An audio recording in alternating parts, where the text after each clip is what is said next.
For our third tutorial here, we're going to look at a new module, and that's going to be this one, the Quad Envelope Shaper. The Quad Envelope Shaper combines two features that actually you should be familiar with from other kinds of synthesizers. It has an envelope generator, and then it also has a voltage-controlled amplifier. So the envelope generator is simply a function generator, and it has a rise time, sustain time, a decay time, and then a time that it has to be off before it can be re-triggered, so the re-trigger time. And the easiest thing we can do with that is to send an oscillator through it. So here we've got something like a bass drum.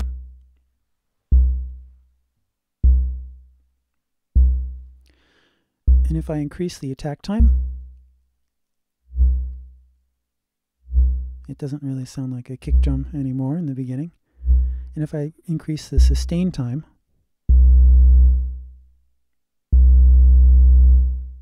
then of course it stays on longer. And if I decrease the decay time, then we get a shorter sort of a kick. Now, the duration of the envelope so far is made by the attack time plus the sustain time plus the release time. And we haven't messed with this yet, which is the re-trigger time. If we want more spaces in between those cycles, we start to add a re-trigger.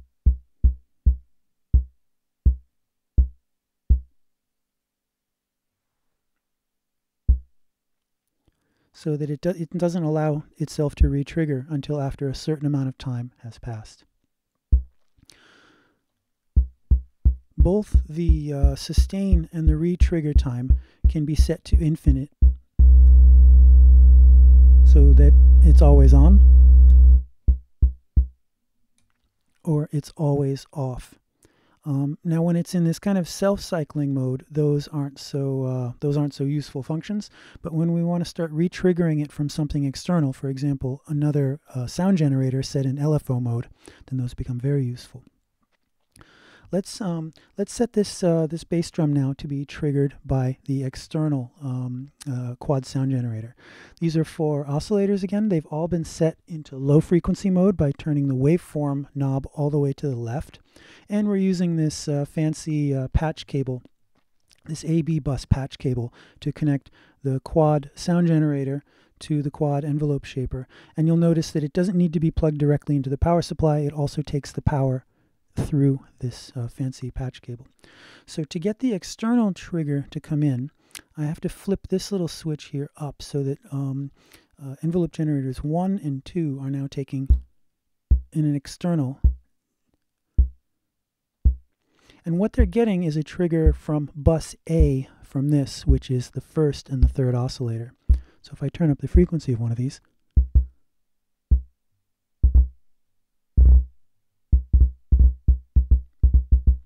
and you can start to make kind of little strange polyrhythms out of the combinations of these two.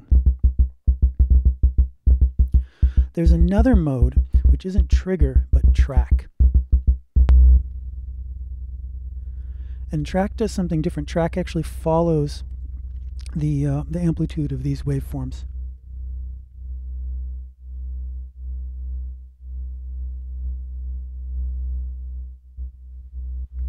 And it's also possible to create interesting kind of rhythmic sort of patterns. And if you want to get rid of the external triggering, then you can set it to the internal only mode. Now, if you set both the sustain and the re-trigger to infinite, then it's only taking triggers from this. And it's kind of waiting, and it's kind of summing together the two levels of these, and if they're over a certain level then it's on, and if they're under a certain level it's off. It takes a little while to play around to get some interesting patterns out of an external trigger. But if you start thinking about it in terms of the combinations of these two waveforms, it gets very interesting. With tracking it's a little bit easier.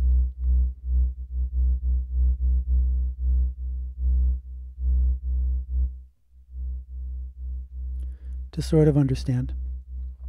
Let's set that back to internal.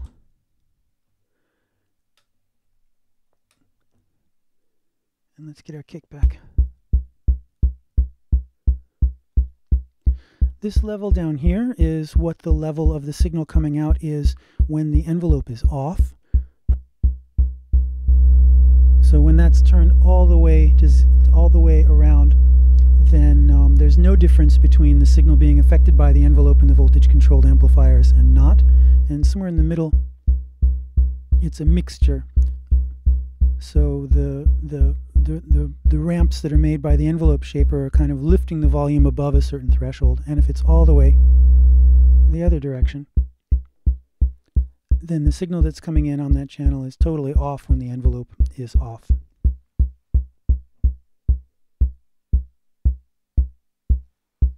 Can add some more things to our little rhythm generator here.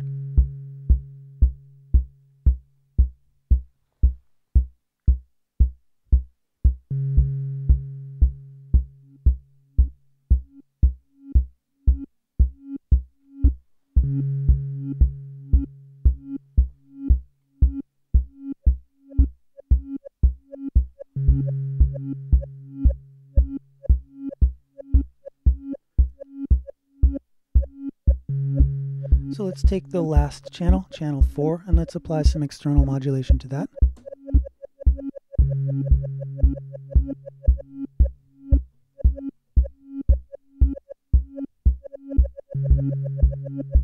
Or it can track.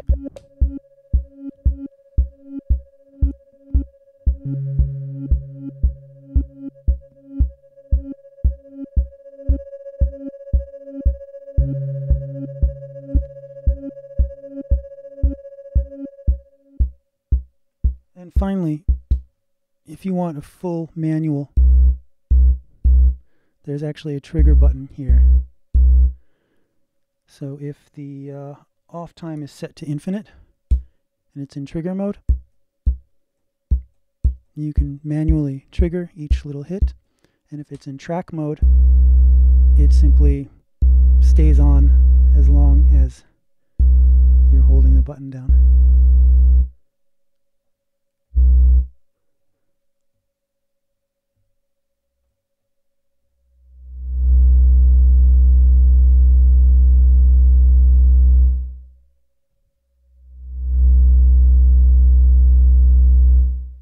With the envelope applied, of course. In this middle position, I think that it kind of sums together both the internal and the external triggers. So this middle position here can get a little tricky with the external trigger and tracking. I hope that this leads to some interesting experiments from you. I want to thank again Daniel Araya for loaning some of these modules, and in particular the quad envelope shaper, which I thought was very essential to the workshop that we're about to do. Daniel Araya has loaned us that, so thank you, Daniel.